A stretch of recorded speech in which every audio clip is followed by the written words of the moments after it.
Bond, Schenek and King presents Preparing You and Your Business for Sale, a three-part series. Part 3, Seller's Due Diligence.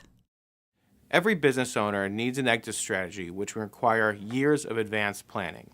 You, as the owner of a small business, may want to transfer that business to your family. However, that may not always be the case, which is why you may need to consider selling your business outside of the family to a third party. Most everyone is familiar with the concept of purchaser's due diligence as it relates to the sale of a business. However, you, as the seller, should also perform your due diligence on the purchaser to ensure that you are entering into a relationship that will consummate in the ultimate sale of the business and a successful business after closing. There are several questions that you should ask during the course of a transaction. The first of which is whether purchaser financing will be required and whether the purchase price will be paid in full at closing. The answer to both of these questions may impact the purchase price you receive for the business and your exposure to liabilities post-closing. Are all of your shareholders in agreement with the sale of the business? The last thing you want to find out is that a minority shareholder has no desire to sell before you are supposed to close. This can certainly sidetrack your deal. Has the purchaser's board of directors approved the transaction? Oftentimes, a purchase will be contingent on the purchaser's board of director approval. However, if that approval isn't obtained until just before closing, there will always be an unknown as to whether you can close the deal or not. What is the purchaser's expected timetable?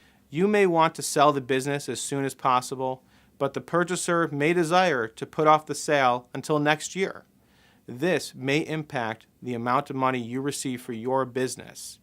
What is the purchaser's history of acquisitions and rate of success? You may want to talk with a previous seller to this purchaser. Knowing the purchaser's tendencies in negotiations will give you a good idea of whether you want to enter into negotiations and a transaction with this particular purchaser. You'll also want to find out the purchaser's intentions with respect to you and your employees. If you have long-term employees, but the purchaser doesn't intend on maintaining employment of those employees after closing, it may impact as to whether you want to enter into a transaction with this particular purchaser.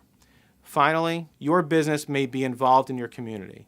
It may sponsor a local Little League team or give to local charitable organizations. If the purchaser has no intention of maintaining these local ties, you may not want to enter into a transaction with this particular purchaser. It is not only the purchaser that needs to perform due diligence, but the seller as well.